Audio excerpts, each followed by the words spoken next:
Alô, vocês que estão acompanhando, vocês que estão acompanhando o nosso curso Aspectos Econômicos, Estrutura, os aspectos econômicos, a estrutura histórica e geográfica do estado do Tocantins. Hoje, aula de número 7, o tema é bioma e hidrografia. Nós vamos ter a oportunidade de trabalhar com dois assuntos, os aspectos naturais. Para começar nossa aula de hoje, vamos para o primeiro slide, onde nós temos aqui biomas e hidrografia, o tema.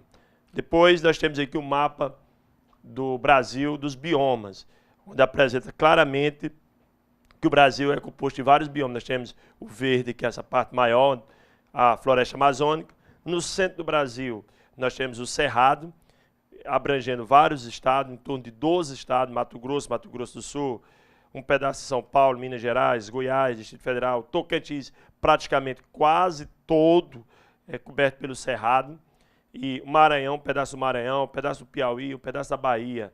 Então vocês viram aí a importância do Cerrado para o Brasil, né? Abrange praticamente 25% do território brasileiro e abrange 87% do território tocantinense, praticamente quase todo o Tocantins. Portanto, vamos conhecer o Cerrado, suas características, sua fisionomia, a partir de agora. Vamos para o próximo slide. Bom, como nós falamos, o Cerrado abrange 87% do território brasileiro, um pedacinho do Tocantins aqui no extremo norte, beirando o Rio Araguaia, nós temos a floresta amazônica em torno de 9,7%, e em torno de 2,5% da floresta semidecidual e decidual são áreas de transição, ou também chamados de ecótomos, Nós temos 3 grandes ecótomos, por exemplo, aqui no Tocantins. A região do Bico, onde você tem uma área de transição do Cerrado com a floresta amazônica. Você tem a Ilha do Bananal, no sudoeste do estado, onde tem uma área de transição do Cerrado com a floresta amazônica, um pedaço do Pantanal e um pouquinho do Pantanal, uma mistura do Pantanal, ou seja, 3 biomas. E tem o Jalapão, uma mistura de Cerrado com a Caatinga. Então, áreas de transição são chamadas de ecótomo. E lá, normalmente, nós temos essa floresta semidecidual e antidecidual. Bom, já que o estado do Tocantins tem 87%, olha bem o número, 87% do estado é o Cerrado, nada melhor do que a gente conhecermos esse Cerrado. Vamos lá? Bom, primeiro, característica do Cerrado. Folhas duras, né? As árvores são espaçadas entre um e outro, tem um espaçamento, né? São baixas, as cascas são grossas, acompanha sempre de graminhas, são baixas, como nós já falamos, a baixa estatura. As raízes são profundas, é uma característica que normalmente a gente não percebe a olho nu, né? As raízes são profundas, e isso por muito tempo enganou os pesquisadores e os agricultores, os pecuaristas, essa questão das raízes, porque acreditava que na região do Cerrado seria pobre, fraca para a agricultura. Só que nos últimos anos, a partir da década de 70, os estudos mostraram que, na verdade, a região do Cerrado é boa para a agricultura e as plantas têm um fenômeno chamado esquiloferismo oligotrófico. Mas outra característica do Cerrado, troncos e galhos são retorcidos. E aqui mostra bem os troncos e galhos retorcidos. Portanto, vamos lá. Primeiro, folhas duras. Segundo, espaçamento entre as árvores. Terceiro, são de baixa estatura. Quarto, raízes profundas.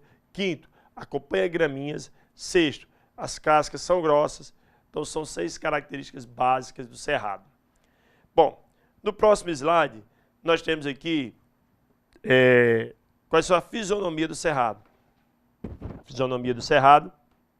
O Cerrado, em alguns momentos, se apresenta de forma de campo, ou campo limpo ou campo sujo.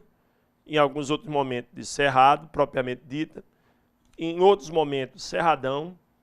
E em raros momentos, de mata de galeria. Então, vamos explicar aqui para vocês. Aonde se apresenta regiões de campo? Geralmente, nas regiões de campo, né, áreas de planície, áreas planas, você tem o campo limpo ou o campo sujo. A diferença do campo limpo e o campo sujo está na quantidade de árvores. No campo limpo, você não encontra arbustos, árvores, você encontra só graminhas. O desenho aqui do José Felipe Ribeiro, pesquisador da Embrapa, mostra muito claro isso aqui. Olha o campo limpo, só graminhas. O campo sujo, você encontra esporadicamente algumas árvores. No campo do cerrado, é mais comum árvores um pouco em torno de 2 metros de altura. No cerradão, já é muito semelhante com a mata de galeria. A diferença do cerradão para a mata de galeria é que no cerradão, geralmente está longe de água. Geralmente está próximo à serra, à montanha, morros, o cerradão. São árvores altas, fechadas e próximas. E intercalando entre uma árvore e outra alta, tem uma média no meio, então fica fechado, né? A mata de galeria tem essa mesma característica, só que uma diferença. As matas de galeria encontram na beira de água, ou seja, dos rios, dos lagos. E também nós encontramos no cerrado, esporadicamente, as veredas. As veredas, onde encontram as veredas? As veredas se encontram, geralmente, onde tem palmeiras. Onde tem palmeira, como Buriti, Babaçu, tem veredas, né? Em brejos, em outras palavras, né? Bom, próximo slide. Vai falar um pouco da floresta amazônica.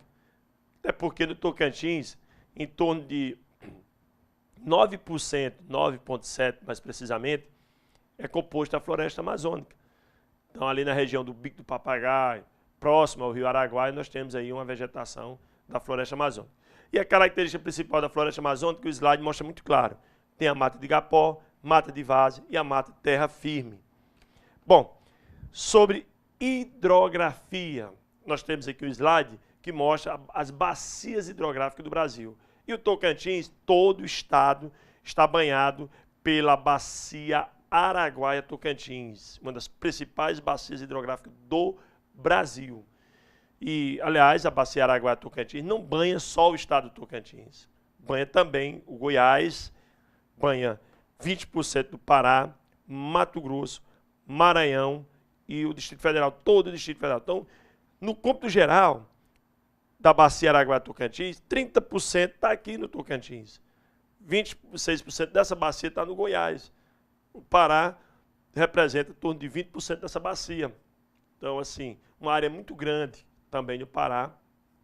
Então, a bacia Araguaia-Tocantins, que é banhada pelo rio Araguaia-Tocantins, é de grande importância para geração de energia e para navegação.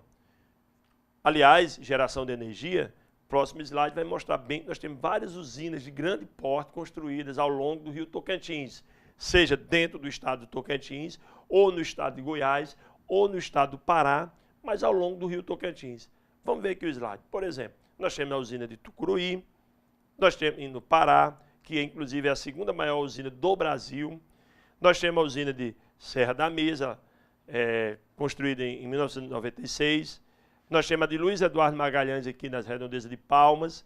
Nós temos a de Canabrava, no estado de Goiás. Nós temos a de Peixe Angical, a de São Salvador, a do Estreito, que foi a última, construída agora recentemente em 2012. Então, assim, a bacia Araguaia-Tocantins, que representa 11% do território brasileiro, é uma bacia totalmente brasileira, né? É a maior totalmente brasileira, porque a bacia amazônica é maior, mas não é totalmente brasileira, né?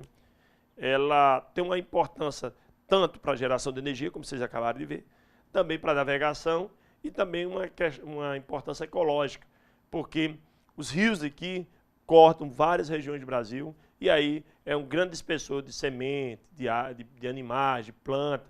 Então, assim, há uma biodiversidade muito rica na bacia Araguaia-Tocantins. Portanto, vocês viram na aula de hoje 2 temas fundamentais para vocês na hora de elaborar um projeto, em qualquer setor público, na elaboração do projeto, na hora de uma pesquisa, que é o tema bioma e o tema hidrografia. Não só nos aspectos naturais, mas nos aspectos econômicos, a importância econômica e o aspecto ambiental. E isso sem se falar no aspecto cultural, que é tanto aproveitar de suas riquezas, seu aproveitamento para os aspectos culturais. Então, a aula de hoje foi de um tema de grande importância e nós esperamos vocês na próxima aula. Até a próxima.